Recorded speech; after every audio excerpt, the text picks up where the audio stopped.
Hello, Omega Zeta Amikets and Arcanets, and welcome to our book club for the book Brown Girl Dreaming by Jacqueline Woodson.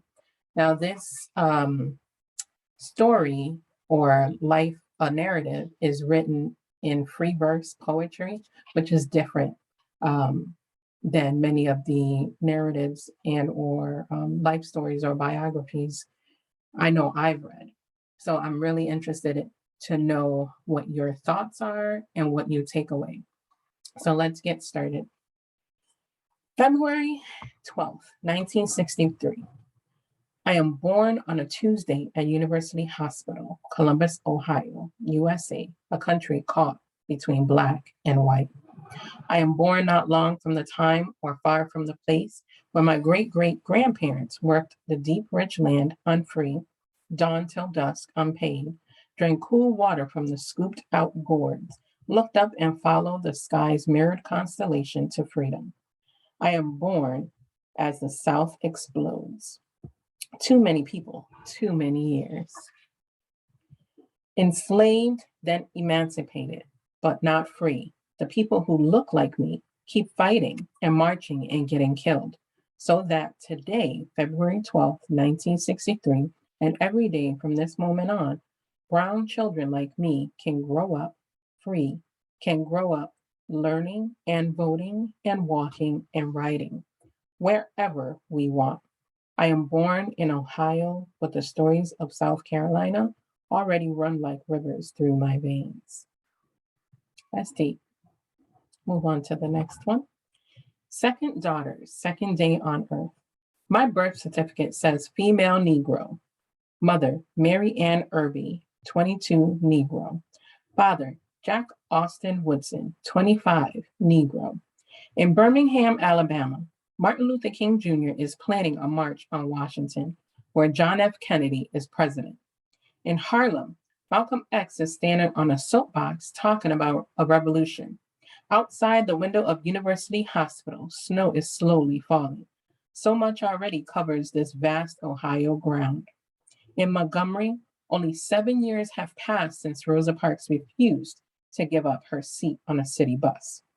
I am born brown-skinned, black-haired, and wide-eyed. I am born Negro here and colored there. And somewhere else. The freedom singers have linked arms, their protests rising into song. Deep in my heart, I do believe that we shall overcome. And somewhere else, James Baldwin is writing about injustice, each novel, each essay changing the world. I do not yet know who I'll be, what I'll say, how I'll say it. Not even 3 years have passed since a brown girl named Ruby Bridges walked into an all-white school. Armed guards surrounded her while hundreds of white people spat and called her names.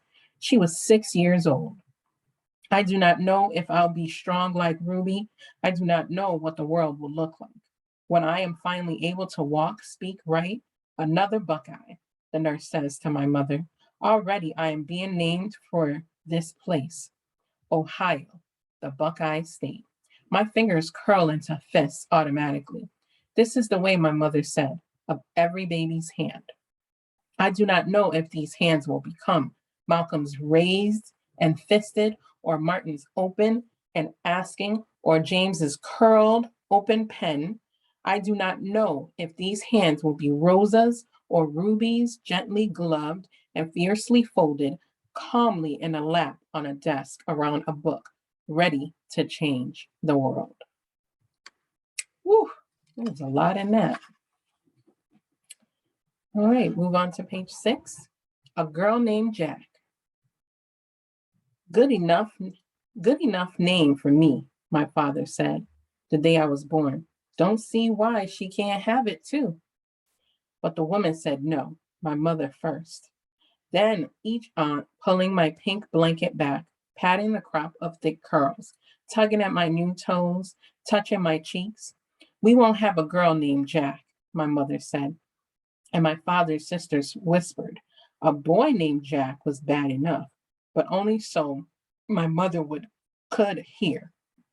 Name a girl Jack, my father said, and she can't help but grow up strong. Raise her right, my father said, and she'll make that name her own.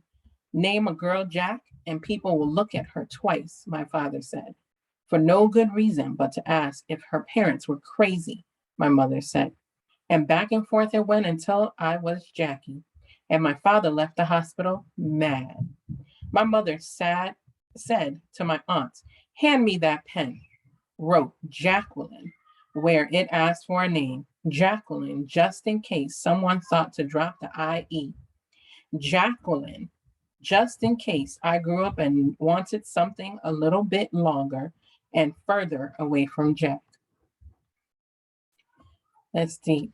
That reminds me of another a saying, what's in a name, like who are you named after and the power within a name. So think about that when you're thinking about your name and why it was chosen. Maybe have a discussion with your parents. Why were you named, or why was your name chosen to represent who you are? Was it because of the person or the young adult that they would hope that you would become, or the impact that you would make within the world? Thank you.